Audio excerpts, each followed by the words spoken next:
we won the Southern 500 in 2014, and it was the first race back in 2020, and that was during COVID, so it was just a weird time because we'd been sitting on iRacing. Yeah. Nobody had done anything, and they're like, "Hey, we're gonna go race." So we went to the racetrack. I left my house. It felt really strange. There was nobody on the road. You drive to the racetrack. You go to the racetrack. They take your temperature, and then we're gonna go race. So that all the drivers had their motorhome. You had to stay in your car or sit in your motorhome until they called you out to the grid. And you had to bring your own helmet and Hans and everything with you, all your gloves. Nobody else could touch it, and undo all your stuff and get in the car. We stand there. One of the oddest things about that first race back was the national anthem. And have you ever watched?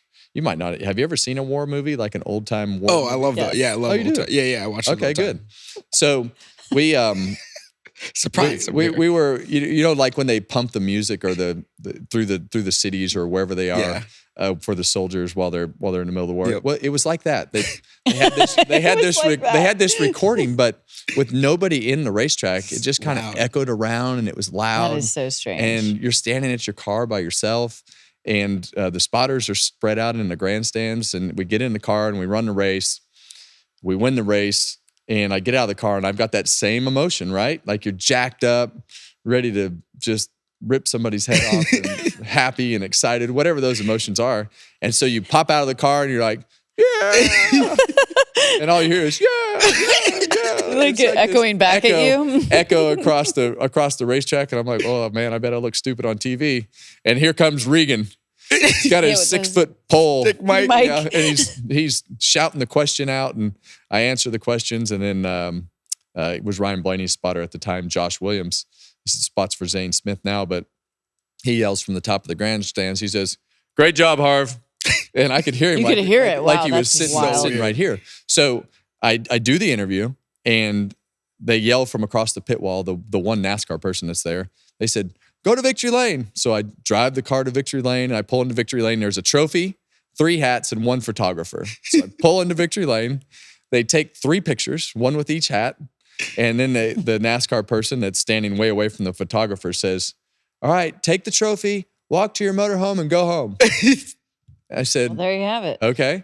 So I had to go to the motorhome, and that was really the first time that we had done a lot of Zoom. So we did all the media on Zoom to everybody who's sitting at their house for all the media. I get in my car and drive home. And as I'm driving home, the very first call I get is from Kevin McCarthy at the White House. And he says, "I just want to congratulate you on helping our country get pointed in the right direction. You have reopened the door for everybody to get back to normal and the sports world to start functioning again." Wow. And the second call was from Joe Girardi. And he was like, "I want to make sure you tell everybody at NASCAR thank you, because this is going to give Major League Baseball a huge kick in the pants to get back on the field." So just cool stuff. That's pretty incredible. I don't think we realize how many barriers we broke down for the country by pushing like NASCAR and our sport did to get back on track. Yeah, that's a story you'll remember forever. For sure. On that one. That's pretty remarkable. With all the stuff that is always going on, 4 years later, you look back on it, you're like, oh yeah, we were the first. We were the first, and we really pushed that and figured out a way because no one else didn't. Even with the iRacing we did. I mean, it was like, I know that obviously. That got old quick though. It did. Especially when you just crashed into everything. I remember it had over 1 million viewers though for an wild. iRace. The first time. Well, wasn't Kaitlyn in one of those? He was. Yes. Kaitlyn ran one of those races. But it was a weird time, and I think honestly for me personally, I think it extended my career probably a couple extra years. Oh, probably. I didn't have to do anything. Yeah. Oh. Right? So we went racing with Kaitlyn. We'd leave Wednesday. We'd go to wherever he was racing because the go-kart tracks we went to Florida every week. It was and not they a were problem. rolling. And there were a lot of people in Florida at the go-kart races. And so we would go to Florida and race pretty much every week. And other states started to open and different tracks and things like that. But it was an interesting time, but the sponsors didn't want you to do any appearances. You didn't have to do anything for NASCAR. Everything was on Zoom. So I would fly to the go-kart track, and Sunday morning I'd wake up and fly to wherever we were going to go. We were flying private at the time, and show up at the racetrack and race, and then we'd all meet back at home on Sunday and go do it again the next week. One small positive. We got more years of Kevin racing. Listen, it spoiled them boys so bad and now we're trying to peel it back, and it's still taking a lot. But we also learned a lot, though, too. We learned a lot. We learned a lot of what we need and what we don't in our need. sport that we didn't really understand. Yeah. Funny thing about the COVID time, about when we went back racing. So me and Ryan Blaney, we were living together at the time. Well, yeah, I mean, not that he needs to live with anyone to save money, but appreciate it, RB. Thanks for letting me save some money at that time. But so we're hanging out, right? Like, because everyone's off, and we're, we get on the lake some, we do this. And I remember when he got the call that we're going back racing, and it was like right before, it was Mother's Day weekend was the last weekend off.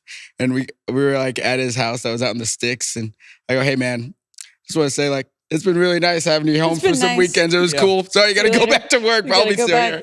But the great part was that at that time we raced on Sunday, we raced on Wednesday, we raced on Sunday. Yep. Because we raced 3 times at Darlington. Yeah. Well, that's what Kevin and we were all looking at the stats earlier, and I said, "Wait, why were there 3 Darlington?" I had forgotten that because there were 3 at Darlington and 3 at Charlotte, I believe. Yeah, that sounds right. It's because there were certain places that we couldn't race at that particular time because the local government, like when we went to New Hampshire, we had to have a letter. We carried around a letter from the governor with us that said we were okay to be in our hotel, wherever that was, at this airport, wherever you flew to, and at this track. Those were the only 3 places we were approved to go in New Hampshire. And we carried around a letter from the freaking governor that said it was okay. We almost didn't. It almost got nixed right at the last minute, too. Like, it was like a very close. There was a bunch of them like that. Hey, race fans, thanks for watching our video. For all NASCAR on Fox News, content, and the best clips from Fox Sports, be sure to follow and subscribe to our channel.